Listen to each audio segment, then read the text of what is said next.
Olá, pessoal do terceiro ano, iniciando nossas videoaulas, a terceira, não é isso? Essa videoaula de hoje vai servir para vocês responderem as primeiras questões da segunda lista de questões que vocês vão receber na escola. Creio eu que ainda vai funcionar esse mesmo sistema.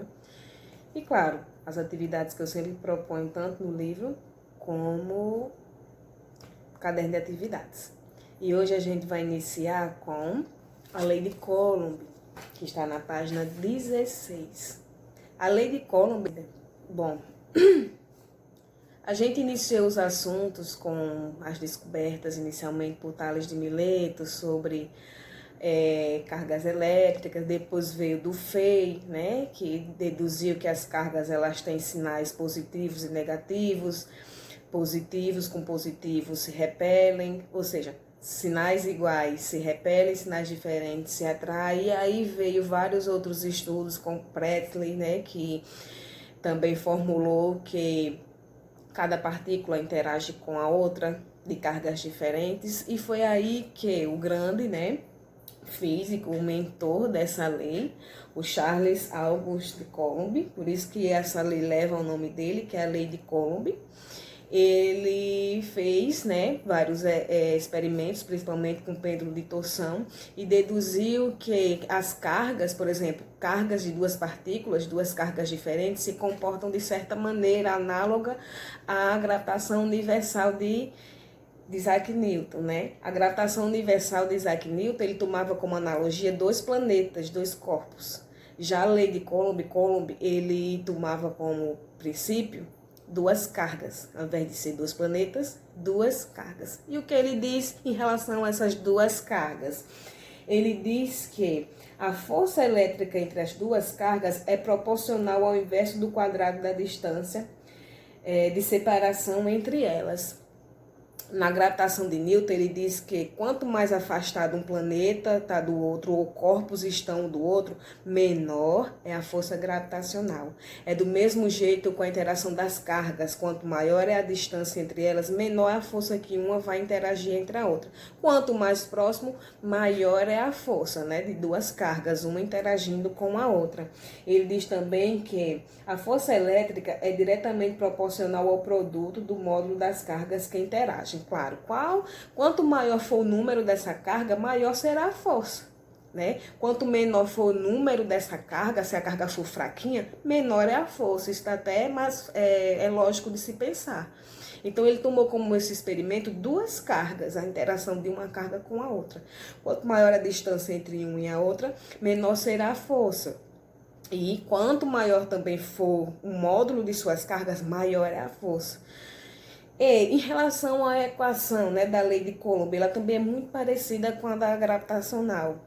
Por exemplo, ela é força, né, força elétrica igual a K. K é uma constante, né, que ele diz aí que é a constante eletrostática. É onde essas partículas se encontram. Pode estar na água, pode estar no ar, mas ele sempre toma como no vácuo, né? Então, essa constante eletrostática no vácuo é um valor constante, então é um valor que não muda. 9 vezes 10 elevado a 9 newton vezes metro ao quadrado por Coulomb ao quadrado. Já na gravitação universal, tem esse K, é um G maiúsculo, que é uma constante gravitacional, que é 6,7 vezes 10 elevado a menos 19, por aí.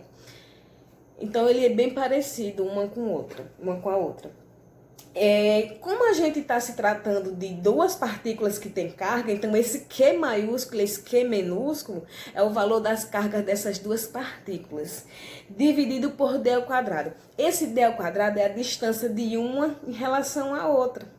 Então, a equação da força, né, eletrostática nesse caso é K, que é a constante eletrostática, que ele sempre usa como no vácuo, multiplicado pelas duas cargas das duas partículas envolvidas, dividido pela distância que elas se encontram ao quadrado. Tem algumas diferenças dessa equação com a equação da gravitação universal. Por exemplo, a gravitação universal só toma em consideração que corpos sempre são atraídos um pelo outro. Já na eletrostática, não. Elas só são atraídas quando os sinais de uma é diferente da outra. Quando os sinais são iguais, ao invés de elas se juntar, elas vão se afastar, né? Isso, elas vão se repelir. E outra, a constante gravitacional G, que é 6,7 vezes 10 elevado a um número que não estou lembrando agora, é um valor universal, independente de ser no vácuo, de ser na Terra, em outro planeta. Já essa constante eletrostática K, ele tem esse valor, né, de 9 vezes 10 elevado a 9, mas é quando é no vácuo. Tem alguns exemplos que ele toma dizendo que a partícula está no ar, que está na água, aí esse valor já muda, certo? Já muda. Então tem uma diferençazinha aí. Então, a equação é essa, da lei de Coulomb, que ela é muito parecida com a da gravitação universal. Na página 18, existe um gráficozinho aí, não é? Que é o gráfico da força elétrica. Esse gráfico só é para demonstrar aquilo que eu disse inicialmente. Quanto maior for a distância de uma partícula para outra, menor será a força elétrica que uma age na outra. Menor será a força. Maior a distância, menor será a força. É tanto que vai decaindo, certo? Força elétrica resultante. Aqui, gente, é como se fosse a somatória das forças elétricas quando existem 2, 3 ou mais partículas, certo? Então, a gente faz um somatório dessas forças. Aqui eu não vou nem muito me atentar, não, porque eu não vou cobrar praticamente isso. E nem a resultante das forças elétricas. E a resultante de N forças elétricas é quando existem várias forças elétricas agindo em uma partícula só, né, que a gente tem que fazer a decomposição. Então, a decomposição de vetores. Eu vou cobrar praticamente os exercícios da outra página que envolve a força eletrostática, né, a força de interação de uma partícula com a outra, que é que a gente vai fazer agora nos exemplos. Vamos lá? Vamos lá, pessoal, a um exemplo da aplicação da equação da força de interação eletrostática. Nesse exemplo diz que duas partículas com cargas elétricas, uma valendo 6 vezes 10 a menos 6 coulomb e outra 2 vezes 10 a menos 6 coulomb. Elas são colocadas no vácuo a 20 centímetros uma da outra. Calcule a força de interação eletrostática entre as cargas. Então, é aquela famosa equação. Força igual a K. K é a constante eletrostática, é onde as partículas se encontram. Diz que é no vácuo, né? Então, se é no vácuo, gente, é aquele valor constante de 9 vezes 10 elevado a 9. Esse quezinho é só para vocês identificar que é uma carga e outra. Uma carga maior, outra carga menor. Como é uma multiplicação, a ordem não vai alterar. E elas estão em módulo, significa que mesmo que aqui estiver uma negativa, por exemplo, menos 2, aqui vai ficar positiva. As cargas vão estar em módulo, certo? Então, valor das duas cargas, a primeira, 6 vezes 10 a menos 6, multiplicado pela segunda carga, 2 vezes 10 a menos 6, dividido pela distância ao quadrado uma da outra, é 20 centímetros, que eu tenho que converter para metros, que dá 0,2 ao quadrado. Resolvendo essa equação, eu vou deixar a potenciação para o final. Eu vou multiplicar 9 vezes 6 vezes 2, que vai dar 108. Como é uma multiplicação, o que acontece com os expoentes? Eles vão se somar. 9 mais menos 6 mais menos 6. Vai dar 10 elevado a menos 3.